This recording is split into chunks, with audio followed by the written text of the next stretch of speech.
Thank you. Good afternoon. Excuse me. I will start with the approval of minutes. I move to approve. I do So think, moved. Oh, sorry. we do have one correction, and that's the date under number 9. It should be February 11th. Is that what you said? I move to approve the minutes with the change. Second. Okay. All in favor? Aye. Good. Thank you. Okay. Roll call. Roll call. Where is it? Commissioner Batterson? Here. Commissioner Henderson? Here. Commissioner Carey? Here. Commissioner Velasco? Here. Commissioner Lee? Here. Thank you. Public comment. We have 4 yellow slips. And we will start with, the first will be Judy Garrett and then Virginia Sousa. And you'll have 3 minutes. So Judy Garrett.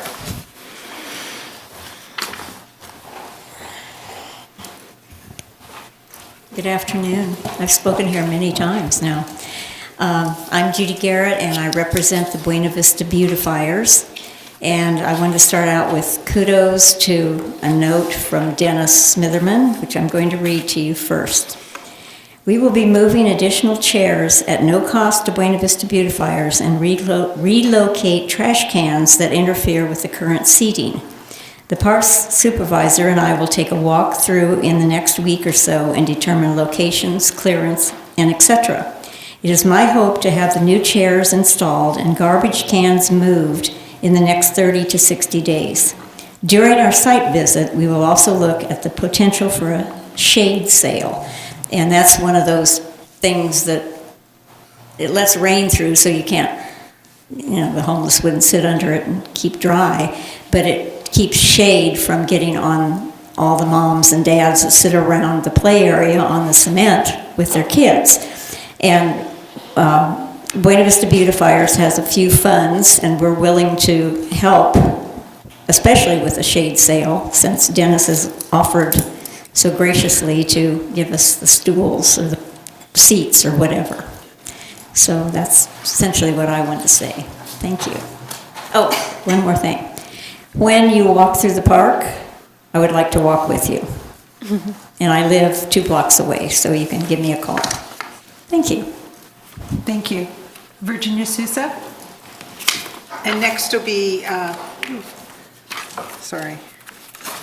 Cynthia Laura. Cynthia? Well, Cynthia really should come before me because she has more. Sure.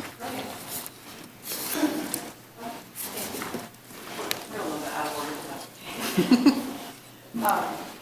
so I just thank you for the opportunity to speak. I brought some handouts. I'm a recent member of the Buena Vista Beautifiers and a community member, and we've had concerns for a while about the number of amenities in the park for the residents that live nearby.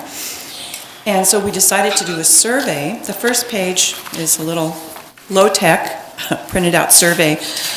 We chose parks that were similar in size to Buena Vista to look and compare amenities, and Buena Vista did come up lacking, of course, in shade, seating, picnic tables, and barbecue.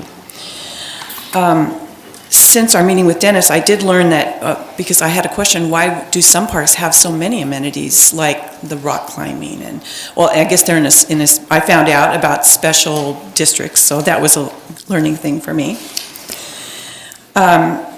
So we decided to take this information and take it to community, and we spent several hours in the park on a weekend with a little written survey talking about what kind of amenities they would like to see in the park. We had some listed, which were shade, seating, benches, picnic tables, barbecues, with spaces for write-in to make it easier for us to aggregate the data, to at least have a starting point. And that is the second page titled Buena Vista Park Interview.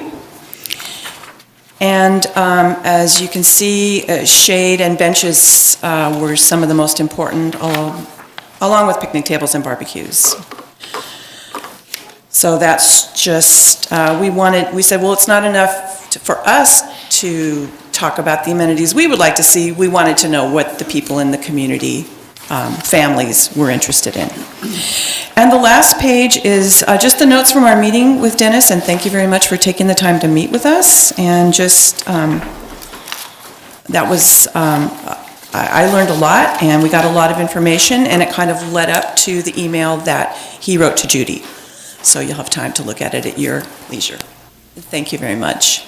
Thank you. Thank you. Virginia Sousa. On the front of Cynthia's really good notes there, you'll see a photo of where the moms sit now. They sit on the cold cement. And actually, the fact that there was no seating for moms near the playground way back in 2013 is the reason we formed Buena Vista Beautifiers. Our founding member, Heather Weir, who's a local attorney, used to take her kids over there, and there wasn't any place to sit. And so we're still working on that, and it's been quite a few years now since we've been meeting. So thank you, Dennis, for meeting with the committee, and Alex for considering our requests. And I see Scott, thanks for everything you do for Adopt-A-Road, because we've got a couple of teams out doing Adopt-A-Road and helping in the park. I'd also like to thank the city we've noticed a ton more positive activities in the park since it's been remodeled. So that really worked. The positive activities discourages some of the more negative activities in the park, as you all know. And it's been wonderful for us to drive over there and see so many kids during their holiday break playing soccer on the playground. It's been great. We want to see those moms up off the ground, though, and with some shade and just a little bit more dignified setting for mothers and their children in the play area. We are glad that the Rangers have been coming over once a day with Safe and Strong. We wanted to thank the city for that Safe and Strong program. It's a great resource for the neighbors. And we'd also like to know who the ranger that's been assigned to Buena Vista Park is, so that can be our contact in case we have questions. That person should be the most informed about the status of the park, I would think. And so we would like to know who that person is. Is there a particular person? That would be Mr. Stone. Oh, Casey. So there's not a single assigned ranger. What we've asked is that each afternoon during the Safe and Strong times, they go by and make contact in person, not just drive by. Okay. They should be over there on morning rounds too, so they should be over there throughout the day. Twice a day? Okay, we've been told they only come once a day by the Rangers. No? No, that's one of our definite morning round stops. Oh, wonderful. Morning at least. Oh, that's good to know. Just one of those high frequency locations. Okay, great. Mr. Stone would be your contact because he manages the program. Okay. If we have any questions for Casey Stone. Okay, I have his number, I think, yeah. Thank you. All right, thank you very much. Thank you. Mr. Kenneth Wolf. Good afternoon. I'm the original founding member of the Buena Vista Beautifiers, and we continue to work to define what a park really is for the needs of the media community. We try focusing on enhancing the park and making it more user-friendly for all groups. My own personal observation of the times I've walked the park is the real need for shade. I continuously see people sitting, laying down on the grass under the trees. And to me, that's one of the greatest definitions of a park, is trees and shade. And we're going to continue to focus on that. Thank you. Thank you, Mr. Wolf. Oh, we have a comment If that's okay. by Commissioner Henderson, yes. If it's allowed. Go for it. I'd just like to thank the beautifiers for their continued diligence and attention to the park. It's nice to hear from the community. I love the survey. It's, the department does as much as they can to find out from the public and be responsive to that, but to have it come from you as well, I think is really beneficial, and it's great. Every time you're here, we find out more about what's going on at the park, and thank you for all of the work that you continue to do. I have a comment. I agree with the shade and the seating in all parks. I don't understand how parents can sit yet, because I'm still waiting for that part when I go to the park, but I'm looking forward to sitting down and watching. Couple more instead years. of playing. But I think that was the intention when we started this renovation of Buena Vista. We didn't want to include amenities without having some input, without seeing how the park was utilized. I think we've gotten to that point now, and again, appreciate the statistics. It's always helpful. But I think we're at that point now in terms of funding and being intentional of where we put our amenities, which I think was always our purpose. So thank you again. Excellent. Okay, new business. I don't believe we have any, do we? Thank you, Commissioner Carey. Just a couple of corrections for the agenda. So under item 7,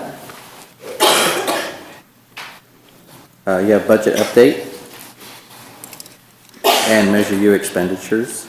Those should be one item as item A. Oh, so that'll be,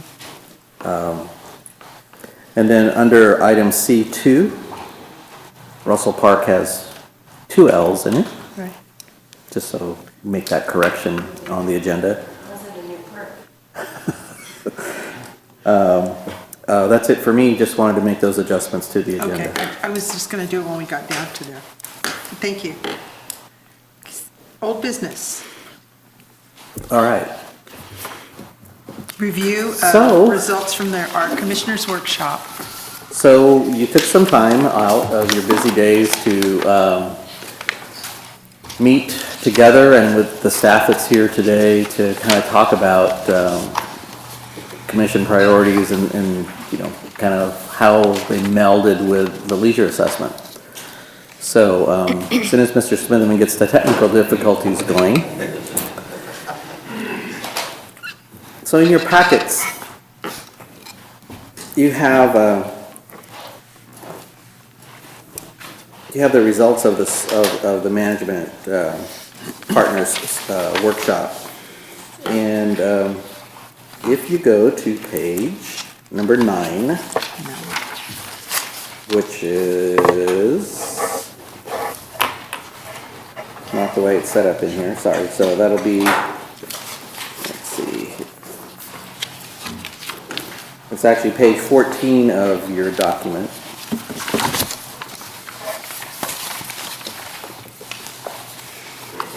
Where we start talking about commission priorities. And what we tried to do as staff was to take the priorities that the commission talked about at the workshop, and then we took them back to the leisure needs assessment and said, okay, how do they kind of meld? So today, what I would like to do is to go over with you the top 5, the 5 recommendations that are in the leisure needs assessment, put them side by side with your priorities, and then you all need to kind of tell staff, where do you see them fitting in as far as melding together? Right. So that we are sure that we're addressing your concerns. So up on the screen right now are the leisure needs assessment recommendations. And the bullet points are bolded, are really the key parts of it. How do we advance the value of the Recreation and Parks Department? And we have some subcategories there. And those are, you know, staff involvement and professional opportunities for their own development, delivery of information to the public. And basically that's talking about our outreach efforts through either social media or print media, or any media for that matter. Safety concerns, that there are the perceptions of safety in our public spaces, and then public art. Those are the 4 items that fell under this advance the value of the department. Sustainability, delivering relevant programs and services, keeping the community's interests in mind, best practices that we see around the country in our profession, and positive lifestyles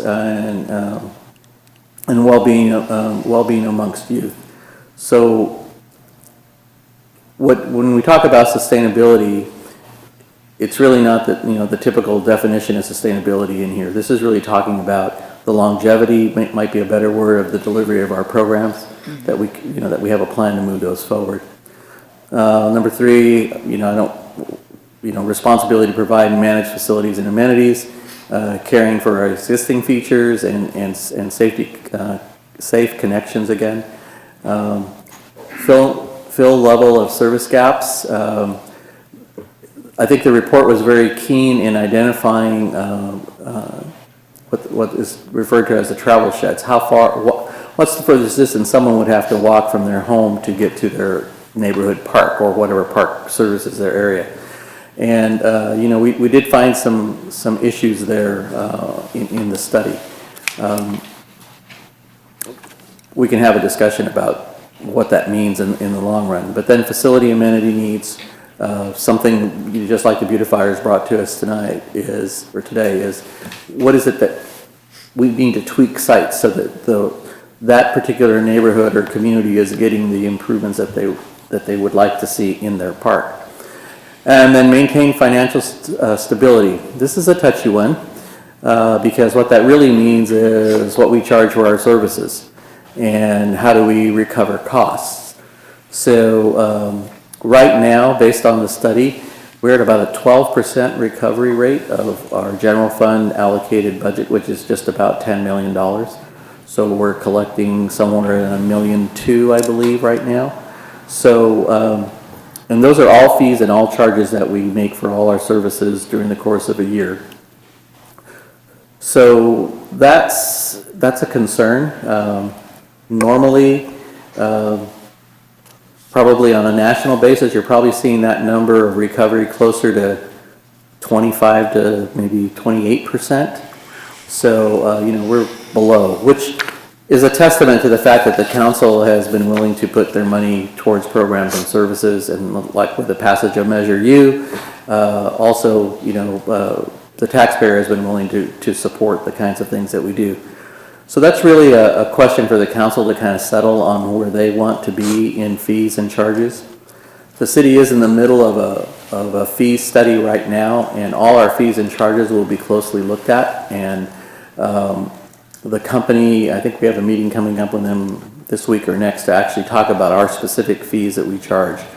And for a long time, I think staff has had the opinion that we should be collecting more fees for certain facility use and for certain activities that go on in some of our facilities, especially those that are profit making or have some impact like that, or they're raising money for their own operations, at the expense of the city's facilities. So those are questions that are going to need to be asked. Anyway, so those are so if you take the 5 major bullets, that's really what we're going to talk about. Dennis, you want to switch that over? So the commission came back with their top priorities as identifying funding for development of marketing, which is, obviously probably fits into like the number 1 there. Establish community partnerships for space use, such as schools and other facilities that are out there. Enhance recreational opportunities. Enhance environmental sustainability, looking at ways we can use solar, carbon, wind, other ways to manage our current way of doing business. And then reassess the memorandums of understandings with other groups, sports groups in particular, and develop a plan for street trees and landscaping on every street. So if we were to take those, next slide please, we kind of put them side by side, and so the question for you is, where do you think you would like to put your commission goals under those of the leisure needs assessment? As you know, you as a body adopted the leisure needs assessment, and we took it to the council and they reviewed it and filed it. So it's kind of our roadmap into the next few years of how to look at service delivery. So we'd like you to have a little discussion amongst yourselves and tell us where you would like to shove each of those commission goals into the leisure needs assessment. And I will leave that to you all to tackle. Who would like to begin? Well, I noticed like 1 and 3, wait, which side? Okay, on the commission side, the funding, 1 and 2, I think goes with 1. As far as the monetary, wasn't that the breakdown on number 1? To advance the value of the program, so was certainly one that, funding could go there, and marketing. I think marketing was one of the points there. Yeah. And the establishment of community partnerships also was something that could go under that. And I think we also mentioned that down below in maintaining, filling service gaps was the other one where that might be one that's appropriate. Dennis, can you flick back to number 1 real quick? Yeah, so partnerships is in number 5, that maintaining financial stability. So that maybe, Okay, that's where it is. we could put number 2 under number 5 there. Yeah. Okay. I think in commission side 4, that could go under 5. I think that was really the nexus of reassessing MOUs. Sorry, I was looking at the financial recovery for kind of what you just discussed. So number 4 to number 5 on the assessment. At least that's my opinion. And I kind of feel like number 1 on the commission side, I'm sorry, I didn't No, ask it's- for permission. Yeah, no, it's fine. Number 1 on the commission side goes under 5, right? So to maintain our financial stability, we really do need to identify those funding opportunities and the marketing. And they can go under multiple ones, so don't feel like you Right. can't say, yeah, let's move them and put them under different spots. That's okay. I think that will work too. Bless you. Bless you. Just make sure your mics are on. So we got new sound check just before the meeting, so we want to make sure everybody's getting picked up. Okay, so we have number 1 under number 1 to number 1 and number 1 to number 5. Commissioner, And then number 4 to number 5 is another may I one. speak? Oh, I'm sorry. Yes. I would say commission 3, enhancing environmental, would maybe be under 3. Leisure needs 3. Okay, 3 under 3. okay. I'm not sure where R5 fits in. Well, Goes with our 3. Yeah, I And think 5. number 5 is definitely environmentally directed. I mean, sustainability, planting more trees, those kinds of things help us with our carbon management. So, that may be a good one to move into the responsibility ones, the number 3. would that factor into some financial stability at some point? The trees? Mm-hmm. Of course. Right? I mean, it's just like a curious question. Scott, do you want to tackle that a little bit? Things that are coming up that I'm not totally sharp on, but Like we need like more, carbon credits and some other or things we that we need might be able more to money use. for more trees, or more money to maintain more trees, and I don't, Yeah, there's a whole financial argument you can go with trees. And so some of the classic ones for the city are things like they mitigate stormwater so we don't have to have as extensive a system and it's easier to manage it.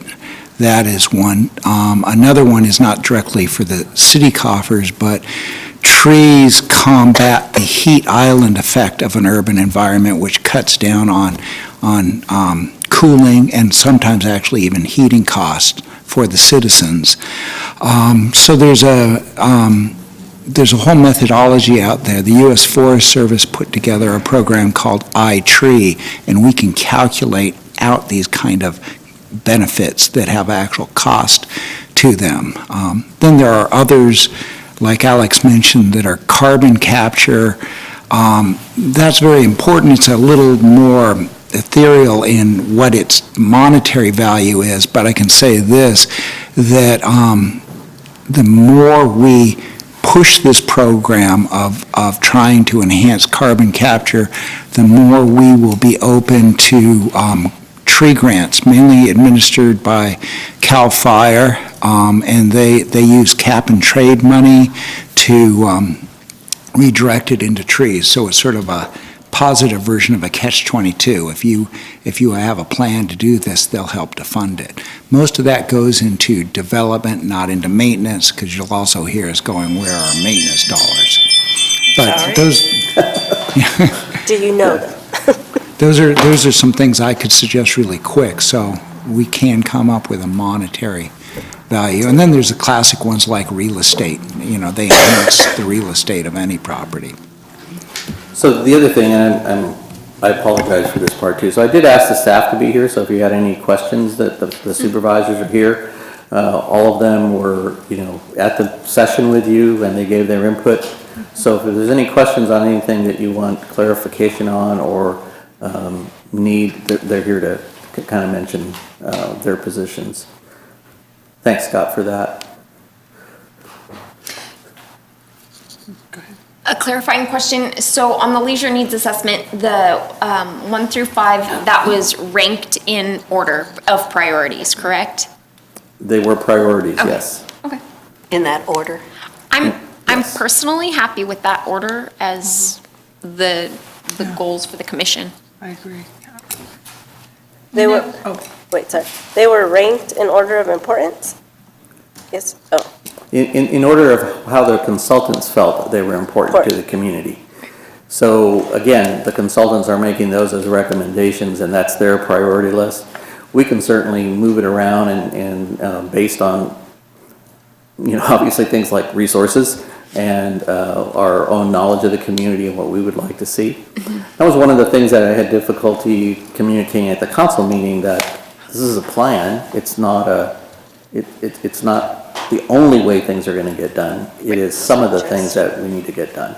And however we as the staff and the commission decide to prioritize them is out there. But based on what the contractor saw in the community and heard from the community, those are his priorities, or those are their priorities. but they actually came from our community. Yes, yeah, they are all statistically valid. Okay. So just to recap real quickly, what I have right now, just based off of that, is from the commission's list. Again, number 1 could fit also under number 5, maintaining financial stability. From the commission's list, number 1, identifying funding could also fit under the leisure assessment number 1, advancing the value. Yep. And then from the commission's list, number 4, reassess MOUs with sports organizations. That would probably most likely fall under number 5, under maintaining our financial stability. And then number 3 on the commission's list of enhancing environmental and sustainability would move across just to the number 3 of being responsible managers. And then number 5 on the commission list of developing a street tree program and landscaping would also move over to number 3 as being responsible. And then number 5 would just basically go across also under maintaining financial stability. If there was some way we can equate the value of our urban forest and landscaping to some financial formula or something that we can work out there, as Scott was discussing. Do we have it, sorry, I'm like not capturing today. Sorry, do we have something under leisure needs 4? There's really nothing under there under the commission side of goals. You might. Number 4. I was going to say, maybe you look at that one, number 4, and maybe, Yeah. maybe number 2 could also be moved under number 4. Because number 2, I feel like could also fit under sustainably deliver programs and services. I'm trying to remember how we established the community partnerships for space use. Anybody can help if they remember. So let me catch up with you here for 1 second. Partnerships, and then number 2 over to number 4, is that what you said? No, 2. To leisure needs 2. Ah, gotcha, okay. 2 to 2? Okay. Okay. Again, my opinion, not that. All right, what about under Commission 4, under Leisure Needs 4? Because that would fill in the gaps. It could, yes, okay. And so could the partnerships? Yeah, because you were talking about reassessing all the memorandums. I mean, we could talk about other memorandums too. You know, we were pretty specific in sports groups, but we do have other arrangements with other groups, you know, that we could work with. I'm thinking schools. Well, and I saw under Commission Priority 2, the community partnerships, I think we were really looking specifically at the school use and Yeah. joint use agreements. Okay. And that, I think that's under 2, because to be sustainable, we'll need space possibly for youth sports or activities. And we do have 2 related to 2 right now on the list. Okay. My comment on number 2 was going to be maybe that's also something that we look at, make it the number 2 with number 4 on the leisure needs assessment as filling service gaps. Because we do look at our partners, and I'll use the Foursquare Church as an example where we gave them the grant. Yep. We have no facility within a geographic, well, we have facilities within a geographic area, it's just that there are roadblocks, major thoroughfares that prevent those neighborhoods from getting to anywhere but the church. So I think that was a pretty good move. So I think we could probably do 4. the partnerships under number 4 also. That makes sense. And what we'll do is we'll take all the little numbers here, come up with a new listing with leisure needs assessment, have their criteria, their sub areas, and then also move the commission sub areas underneath it so you can see it all as one full page. Anything else you'd like to maybe move around or have input on? No. Okay. Okay, thank you very much. So we'll get that together and then we'll send it out kind of in a draft so you all can take a look at it. And then we'll bring it back at the next meeting and kind of go over it, you know, more formally at that time. I did want to take a minute to kind of just make some comments. So the leisure needs assessment, this is like leisure needs assessment number 5 for us, I believe, at least in the time that I've been here. And I want to thank the commissioners for their involvement and for their willingness to support the document, you know, with their particular council members. I would say that timing wasn't the best for us. I think there was a lot of other issues going on that kind of made the assessment kind of get mixed in with the art plan and a bunch of other things that kind of came up. When in fact, I think the goal was always to try to put a list of recommendations that staff could go to and say during our programming and budgeting and whatever else we're doing and say, okay, the commission would like to see this done. You know, they'd like to see more sustainable parks. So when we look at our budget planning this next budget cycle, we want to be able to go to that and say that will require us to talk to Roy and figure out, okay, so how can we be more sustainable in parks? Do we change our pesticide applications, our growth regulators, what is it that we can do and lay out a plan to kind of address those things? But without a plan, we just go along business as usual. And so the fact that we were able to take a plan, vet it out there to the public, get input from the public, and then now staff has something to use or will have something to use was the goal and is how we need to deliver our services. You know, we can't do it in a vacuum. We can't do it, you know, by guessing or going to the crystal ball. So these will be the things that we use in deciding our future park work and programming that we do. So, and that falls back on the supervisors. They all now know where the commission is coming from. So their programs and services, they should be able to refer back to this list and say, this is where it falls into the commission goals. We do something similar like that with the council goals, in that the council will be meeting in February for their goal setting session. And when I go to those sessions, I'll be bringing forward the items that you have on your list, saying this is where the Park Commission would like to go on these particular areas. When the council sets up their goals, then it's staff's responsibility to, when we look at programs and projects and we do a staff report on a particular element, that we actually refer to what goal, what council goal does that relate to. And I think, again, from our staff and internally here, we should be looking at what goal of the commission are we meeting by this particular program or this particular service. Does the council provide input on goals that we have set? On goals we have set, the commission, by ordinance, you're actually charged with setting the priorities and the goals for the department. So that's your role. So what we try to do is get some of your priorities and goals into the council's goals. And the example would be when they did sports fields.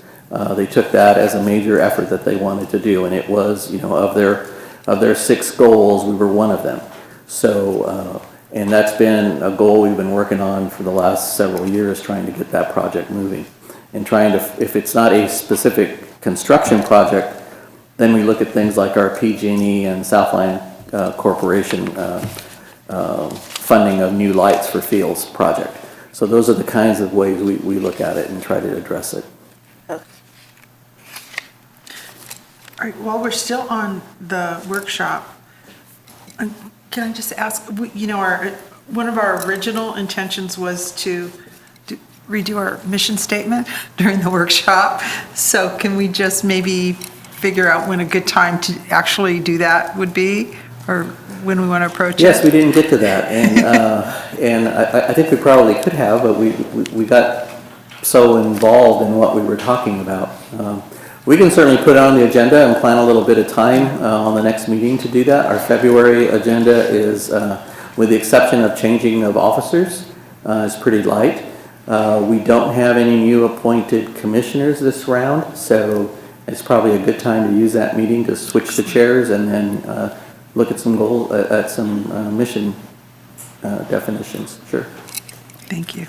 Anything else? Sure. We're talking about the commission workshop, but we're also talking a little bit about the leisure needs assessment. Are we going to discuss later what happened last week with council in item C1? Sure. Okay, then I'll wait. Okay. Do we want to? Okay, anything else? All right. Budget update. Mr. Smitherman. Good afternoon, Commissioners. Update on our overall budget for the year to date. We are at approximately 50% of the year, and we currently are under budget by 2.09%. Wow. There's some staff savings in there and some seasonal costs as we get closer to spring and summer. We'll see those go up. We will be looking to save some revenue or some expenditures this year, both in staff and equipment and purchase supplies. So we're looking for an overall goal of about 95% this year. A quick Measure U update. I believe that's following. We have 3 sources of funding for Measure U, 3 divisions. One, you're aware of, is the Park Service officers with just about $1 million per year to fund that division. With the passage of Measure U, we were able to retain 2 positions that were previously funded by the homeless grant, the HRPP grant. So we're glad to have those positions allocated now to the Measure U funding. We're also able to buy additional equipment and supplies, including a couple of vests, some radios, the assistance of purchasing in-vehicle computers. Some of the funding came from that. And really looking to just continue with the Rangers in the Measure U funding, so it's been really great. The Measure U funding for the Rangers is actually under budget right now, and most of that's due to a transition. When we transition from general fund dollars to Measure U dollars, not all of the salaries got put in the right place. So currently it shows that Casey's doing an amazing job at 33.87%. of the year when he should be closer to 50, but we'll fix that before the year is over, so it'll look like he's doing exactly what he needs to in order to stay in budget, so thanks, Casey. The other divisions we have, one is youth services. Again, with youth services, we're currently looking to fill some vacancies to expand our teen and youth activities and outreach efforts.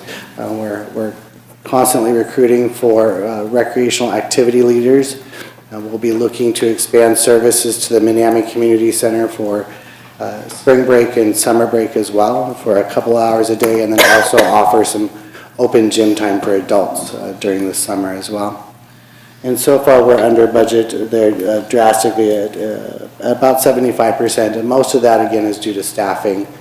We have 6 candidates coming in the next couple of weeks, so hopefully we can get those programs up and running here real soon. The last Measure U funding source we have is the quality of life, which is overall improvements to help the community enjoy a better quality of life here in Santa Maria. So we are currently working on some big projects for that, and we're currently at about 35% of our budget on that year to date. Both of those quality of life and youth services are going to be very seasonal as we see increases in activities and programs in our parks and in our services as we get closer to summertime. Some of the youth services and some of the quality of life include extra lifeguards, swim instructors. So it's not all just capital or equipment supplies, it's actual staffing. And we'll see those come through as we get closer to our warmer seasons. Thank you. Any questions? Okay. Oh, Recreation and Park Noteworthy Activities, December report. So you have the December report. December was kind of a quiet month in comparison to everything else that we do. But it was still busy. You know, staff had a lot of events and activities, which, you know, we want to make the community feel good during the holiday. You know, that's something that's important. I think that we try to get that out there. So we partnered with Rotary, you know, for the parade. We helped them get all that, all the traffic components of that done, and then also with the street fair part of that, the parks and special district staff, you know, worked real closely to support those events. Yeah, I think the tree lighting is always something that's special. Everybody in the community kind of likes to see the Santa Maria lit up.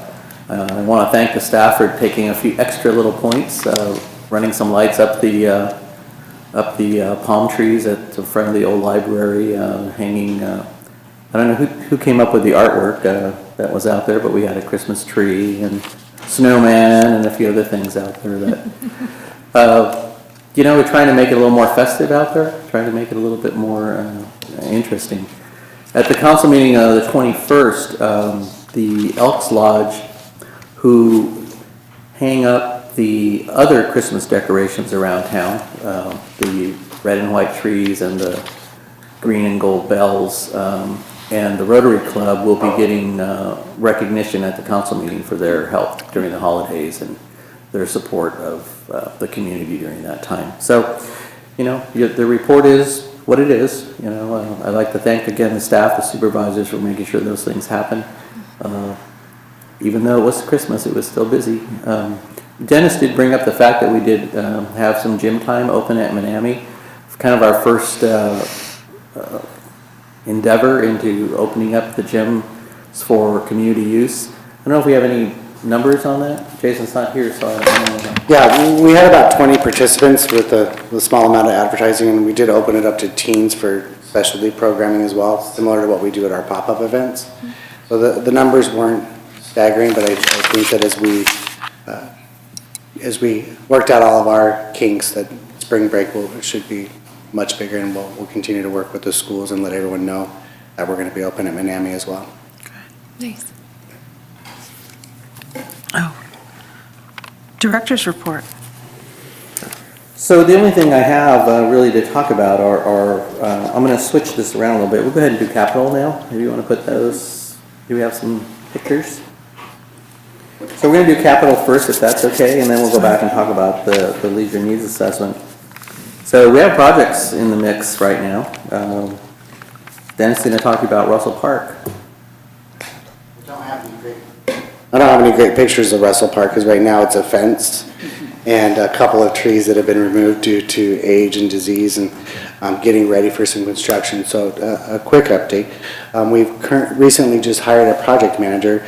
It's been a while since the city has actually looked outside to have someone really focus on the day-to-day of the construction project. So we're working with a group, the Wallace Group, who's actually also overseeing our aquatics our aquatics renovation as well. So we look to this firm to just really keep an eye on the day-to-day of the construction project. That went out to bid and they have just officially been awarded the bid. And so we're looking forward to getting some construction underway there. The next phase will be to work to do a bid for contracting the entire project, which should be going out in the next 30 to 60 days is our goal. And we're working with our building division to make that happen, so assisting as much as we can to get that project underway, but no really great pictures to show you at this point. Is the project manager specific to Rec and Parks or citywide? That project manager is hired specific to that project. Oh, and that's funding for that position came from the park funding? It came in through CDBG, the Community Development Block Grant, and we've started to incorporate that in our capital projects for Community Development Block Grant as the city's a little backlogged with current projects. One of the things we found out, well, we didn't find out, we've experienced over the years is that engineering gets pretty bogged down with projects. And so the new Public Works Director was amenable to farming out those projects so that they're done more timely and more consistently, and we're able to put the city's priorities are kind of out there for what the project is supposed to be. And having a part-time inspector, as we used to have, or having a part-time engineer looking at that plus 6 other projects just didn't seem to work out. So we're experimenting. I don't know if they use project managers anywhere else yet. I think we're going to be the first projects that are going to have project managers, private people or private companies involved. So we'll see how it goes. Next one up is Leisure needs. Harvest oh, got more. Harvest Glen. Oh, sorry. This is Scott's. Scott. He has pictures. Scott has pictures. Well, I figured you'd rather look at pictures than listen to me, so. Okay, that's really the picture there. Sorry, it's not that exciting. So, Sky, you're letting me down. yeah, okay. This is, I labeled this the Acoostapache area. This is the Acoostapache Special Benefit Zone, but we're talking about the developments in this area are known as Harvest Glen. So you'll hear these terms interchangeably. So we have 3 things going on here. So I marked them out. I'll start with the basin. This is Dennis, just go back to the picture and I'll, it's better. So the basin is a grassy retention basin that is landscaped. This was landscaped by Williams Homes that did all the development. It is still under their guaranteed maintenance period up till about the middle of March, when it will become ours. And I think Gabriel's already like chomping at the bit to He's already got it rented out. Yeah.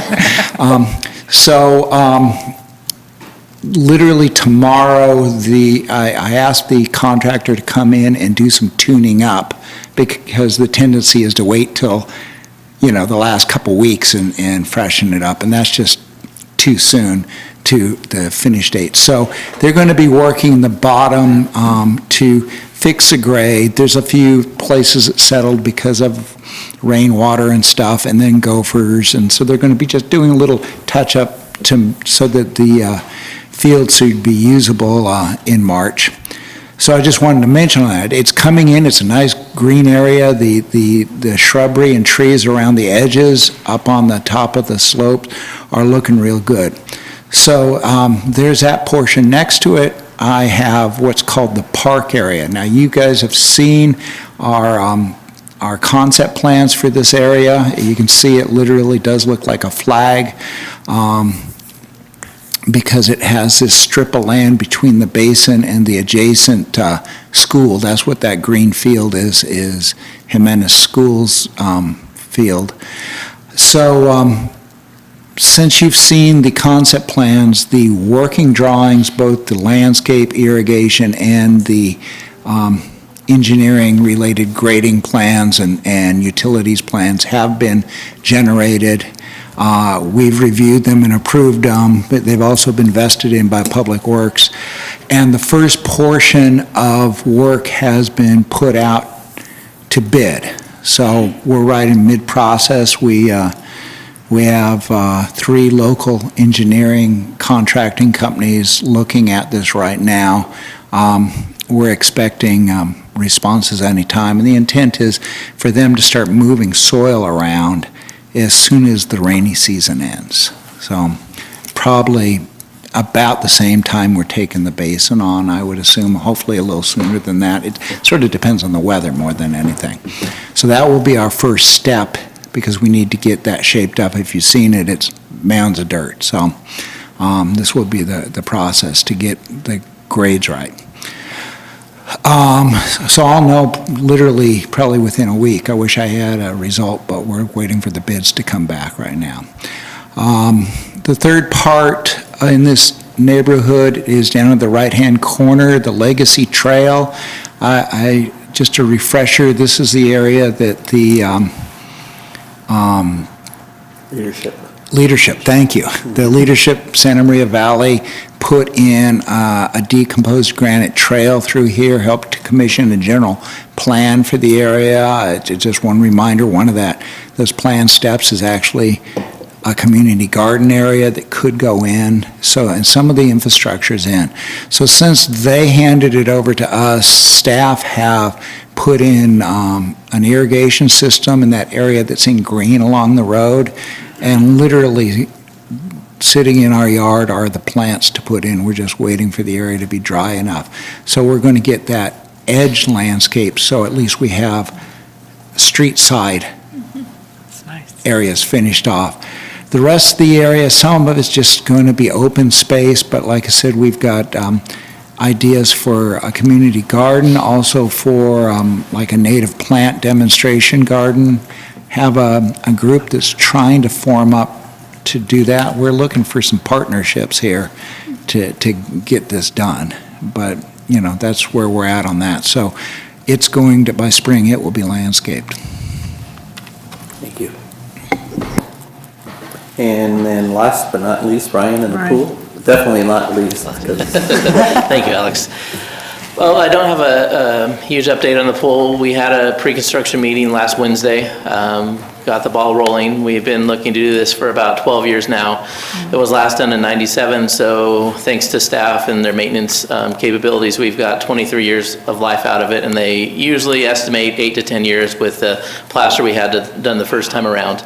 So yesterday we started draining. It's going to finish up probably tomorrow morning with the draining, and demolition will start tomorrow probably around 9 o'clock. They have a large roll-off that will be over by Seamus Park that they're going to use as their roll-off. They estimate anywhere from 8 to 10 weeks will be down. So our target deadline is to be back up and running by April 1st. So we're ready for our swim lessons, rec swim, things of that nature.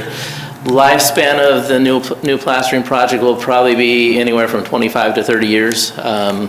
And I anticipate it'll probably be longer than that with the way we maintain things and the life we got out of the last one. This one has the quartz mixed in with the plaster, so it's a lot more durable and sturdy, so it should last quite a while. Currently we have the rec pool open for our users like Swim Club, One Way Water Polo, St. Joseph High School, and Orchid Academy. We've worked with YMCA, so anybody that has the annual membership or senior membership, they can go to the YMCA and swim laps at no cost there, so that way they can stay in shape and get their aerobics in. And then the other entities that I've used our pool in the past have collaborated with high schools to get additional time. So like St. Joe's and Orchid Academy are both going to use Pioneer High School as well as a secondary source for getting their practices in for swim season. So that's where we're at right now. I'll have some pictures next time around. We don't have really much right now other than a empty pool. So as it gets going, we'll update you with pictures. So can we go skateboard in it since it's Yeah, yeah, definitely. If you want to come by tomorrow. with my scooter? Yeah. Hey, that's a great teen activity, I'm just saying. I agree. Thank you. Yeah, but our pool is considered a confined space. That's true. So we can't do the things you would think you'd be able to do there, so. Susan, we have actually a comment. Just a question, excuse me. Do you happen to get a copy of the Athletic Business Magazine? Repeat that, sorry? Athletic Business Magazine? No, I do not currently. Okay, if anyone has access to that, I have a copy. Okay. But they have a special issue on aquatics, and there's so many projects going on. Might be very informative and interesting to you. Okay, I'll take a look at that. Thank you. Thank you. All right, Commissioner reports of official business conducted by a member. Oh, we skip. Now it's leisure What? needs assessment. Now you can go to leisure needs. Oh, gee. I threw a stick in there, Excuse me. a stick in Thank your you. spokes. It's his I fault. apologize for that. He's messing you up. Yeah. So, yeah, I mean, the leisure needs assessment, council, received it, filed it, there was a lot of discussion. There was a feeling that the document had some ulterior motives kind of in it because of its contents of the art plan. City manager and I had a good conversation about it, and we felt good about bringing the document forward as it was prepared, we were there to answer any questions that the council had.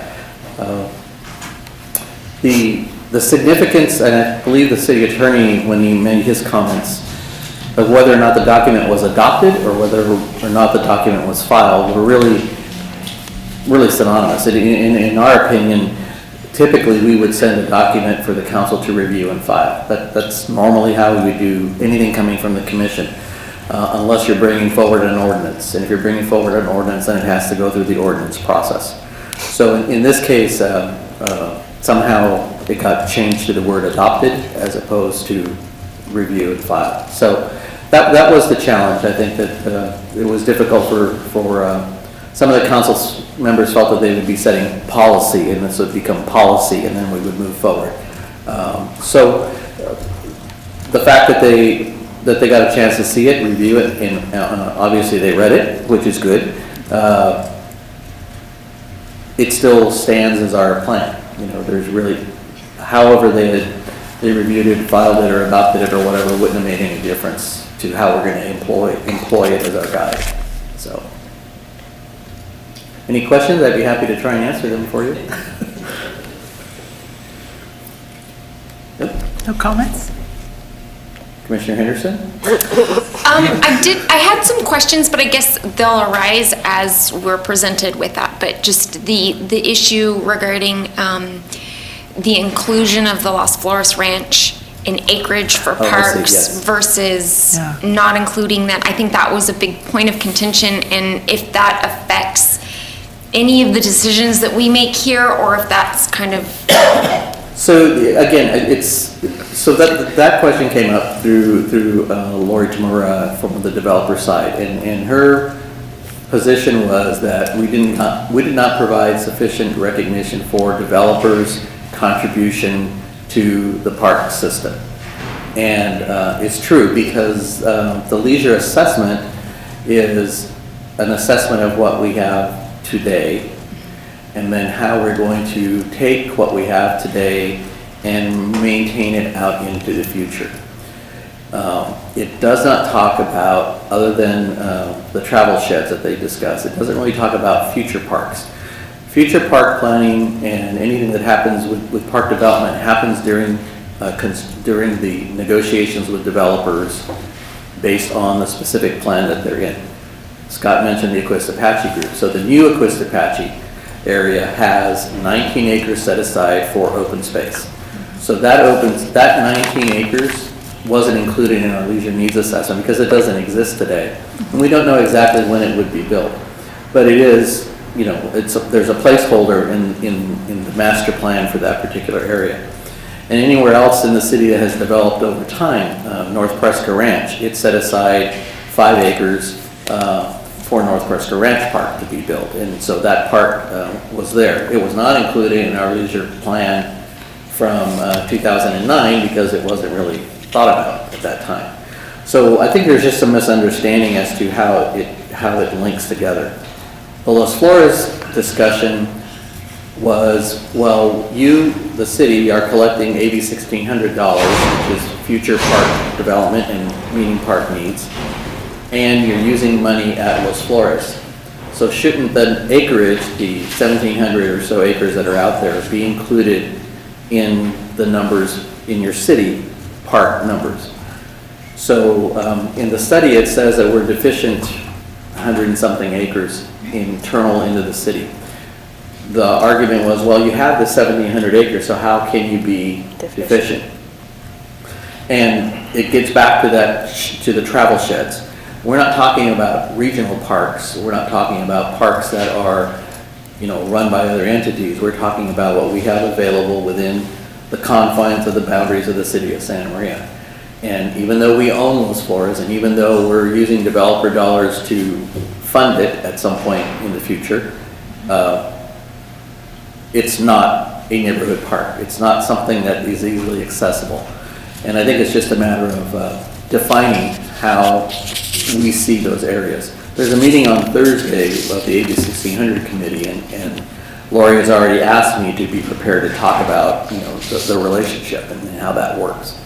So we'll be having that discussion again and just, you know, recapping our position that as a regional facility, the city can use its funds to maintain it and operate it and make it available not only to our residents but to anybody in the area. So.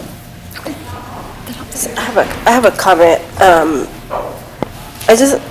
I know the last time we went through the leisure needs assessment, it was definitely not this contentious, and I think it just speaks a little bit, at least how I felt, and I feel a lot of, I think other commissioners feel that we've been getting a lot of pushback from our council members, and I think the commission workshop was meant to kind of really streamline our goals to see, like, this is where we're headed, to present that and see if we could get feedback from them, because at least in my part, I feel like it's becoming, like, we're getting a lot of pushback on some of the things that we've presented recently.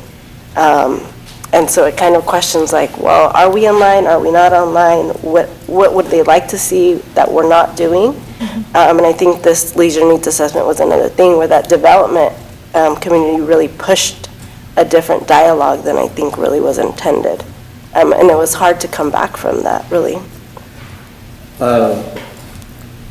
Commissioner Onda, I do think that is an issue. I've had conversations with a couple of the commissioners, and I think the best way to approach it from a commissioner's standpoint is to look at it as in our role, in your role as commissioners, and our role as staff is to give information.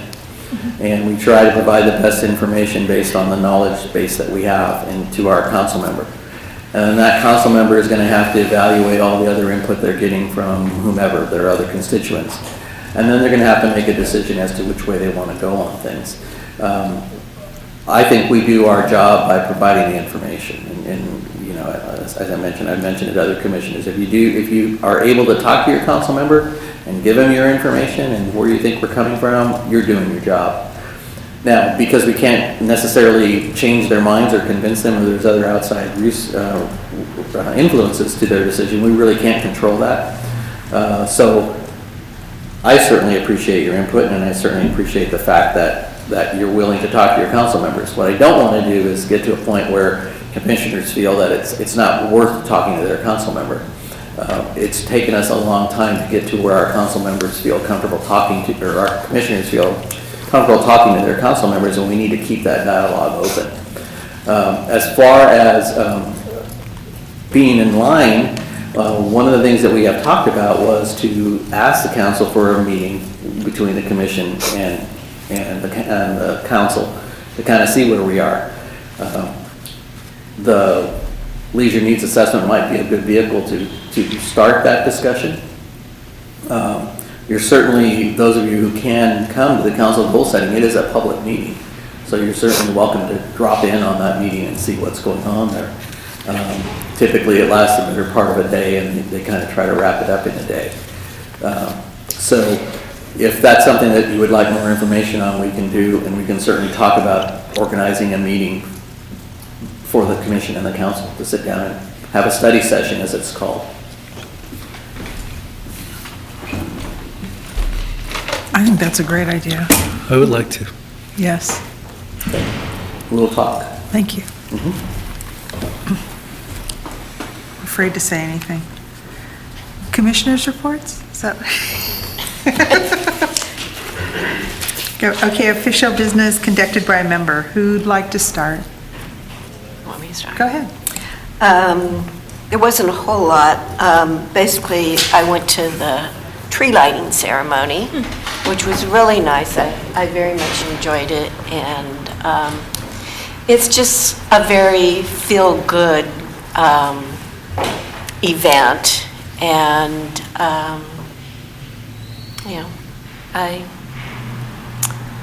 I thought it was very worthwhile having that ceremony. So that's it. Sure. Over the break, went to a lot of different parks, Buena Vista and Rice and Pioneer. But while my family and I were at Rice, one of our favorite parks, we saw a couple of folks. Gosh, I don't know their position. Their department folks, Nacho and Johnny. But anyways, they came out and they were checking Nacho and Johnny. Yes, they came out early in the morning on a very cold Sunday morning and were looking at all the equipment and the bolts and just really thoroughly going through everything. So I talked to them a bit, and it was just so nice as a community member with kiddos that are hanging off of every piece of that equipment to see that they're checking it consistently, and they talked about how it's routine and they go through all of the parks. And so I just wanted to give kudos to those guys for the hard work that they do. Worked with Barbara Wiley for Light Sites and Holiday Nights. She's amazing. Her enthusiasm and holiday spirit is infectious, and that was a lot of fun, and she does a lot for our youth. It's nice to see her engaged with the kiddos that I've seen her around. Went to council for the Arts Master Plan that came forward in December. Went on a New Year's Day hike at Las Flores Ranch, and it was beautiful. I love that place. Great turnout, and looking forward to the other events that they've got coming up. Went to the Safe Places ceremony on January 7th. And that was a good turnout, a fantastic thing for our community to have. So proud of all the work that went into that, and I'm so glad that our youth have that. And then last week, went to the council for the leisure needs assessment. And I wanted to say too that at last week's city council meeting, council member Cordero extended his gratitude for the work of this commission. He's grateful for all that we do, and I wanted to make sure that we knew that he felt that way. However, I'm gonna have to say that in this past month, just in December, that sentiment hasn't been apparent, and so I'm going to have to kind of just echo for a moment what Commissioner Velasco said. In December, we haven't talked about it, but the Arts Master Plan finally came forward again, and despite unanimous recommendation from this commission, the majority of the Planning Commission, the recommendation from the special committee that the council created, as well as staff recommendation, the city council didn't approve the funding mechanism that's going to make this plan actually work. So with that, and then just the comments that were made about the leisure assessment, I just wish that this recommending body could gain a fraction of the influence that the development community has, specifically Lori Tamura. It seems like there are a lot of other folks that have a seat at the table where we don't. Excellent, thank you. I attended the tree lighting, and then I don't remember anything else that I did until last Thursday. Last Thursday, there was a downtown revitalization committee. We hadn't met in a long time, and I actually thought I was no longer on the committee, but Sheila reminded me I'm on there till 2020. And so we actually got to review 3 different projects in the downtown area. One of them was a Rec and Parks project, which is a Chapel Street parking lot to park project. That's going to be really exciting. The committee was very pleasant, had very pleasant comments about that. It'll go on to, whatever needs to happen with CDBG. But it's a vacant lot now. Well, it's a parking lot now, but it's mainly vacant, and it'll become some green space, some multi-use space, and just a nice area because directly across the street, Vino Bella Residential has been proposed. And it'll be an apartment complex, 3 stories, very nice, at least from the pictures that were shown. And the preliminary proposals for a 32-unit, 3-story building. And then the Gateway mixed-use permit at the downtown corner of Main and Broadway, next to North China. That's currently vacant until that's moving ahead. It's just going to be converted instead of 4 stories, it'll be 3 stories. So same aesthetic, same thing, that's moving forward. So good information moving forward, and I just got notice that we're meeting again at the end of this month for another project in the downtown corridor. So. Good. Excellent. I just want to take this opportunity to thank the department once again for the retreat that we had. It was wonderful to meet all the staff in a leisurely way and get to know them better. So thank you. It was good, thank you. Oh, we were out of town 3 different trips in December, and I thought, I'm not going to do anything. But it was like a crazy Recreation and Parks Commission month. The Christmas tree lighting, which was wonderful. It's like our hallmark moment in our little town. It's really good. But, maybe this isn't the right time to say this, but my Mayor Patino and I were talking about that the other day and how idyllic it is and how we both have this Hallmark movie thing during the month of December. And I mentioned, I wish that we could have like a little, like in every Hallmark movie in December, they have in the little town square, there's a little Christmas, for lack of a better word, like a little Christmas festival. And it goes on like weekdays because people literally leave their offices and go and get like cookies and, just in the middle of the day. She says, and anyway, we were talking about it the other day and we said, we could do it. We should do that here. We could do the lights like they do in Cambria. This is like going big. But then we figured out we could do it at Perlman Park and it'd be kicked off right after the parade. That would be our kickoff, would be right there at Perlman Park, and that would be our festival, and we could have it maybe just to start on the weekends or through the whole, but we could have food trucks, we could have, or barbecue, and we could just have vendors from town, but it would be a really cool thing to put our little town on the map, growing town.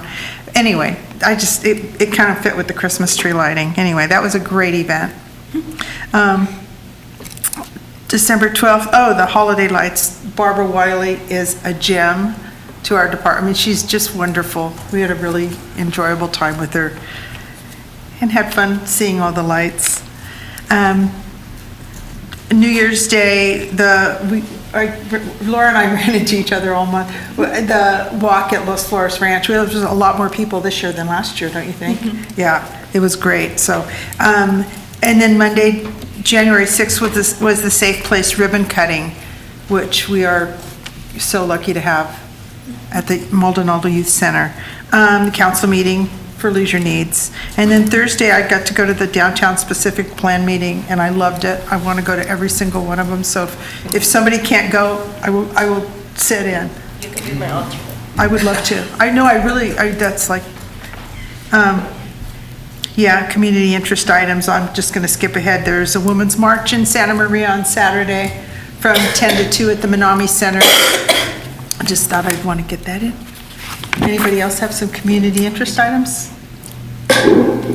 Two things. The Menominee Community Center, please don't park in front of the building. There'll be specific parking for the Women's March. Look for the signs. We have 2 activities going on there that day, so the spaces right in front of the center are going to be reserved for those activities, so you'll see barricades up. Second, I would like to introduce Coral Booth. Hi, Coral. Coral has joined us just this week and will be working on creating those family-style programs to continue to build and grow in that area, and working with Cindy Hoskins, Barbara Wiley, and Wendy Hudson to grow that area of family programming in our community. Sounds like a Christmas event. Santa Maria Christmas Market. There you go. Seriously? I want those cookies. Well, thank you. Lunchtime. Commissioner's last item for me is to remind you that the California Park and Recreation Society Conference is coming up March 13th. Let's see here. March 10th through the 13th, it'll be in Long Beach. If any of the commissioners have an interest in going, please let me know as soon as possible. Typically, we would go down the 9th, and that way you're Johnny on the spot on the 10th, and go to sessions. Yeah, so let us know, because we'll have to get registration in hotels and that. Yes? Do you do partial days, or do you have to go through the full time? Yes, you can go partial days for registration. If you can make it one day or something like that, we can do that. The trade show is something worth seeing, as are the sessions. We haven't seen a session list yet, but we do have a piece that will be in the trade show that will be installed over at Bob Orrock Park. Sorry, I was drawing a blank. It's time to update that playground there. So. Already. Excellent. Okay. Motion to adjourn? Any? A motion? Okay. Yes. Done. Thank you. Well, sorry for making you stay late. So what are we doing?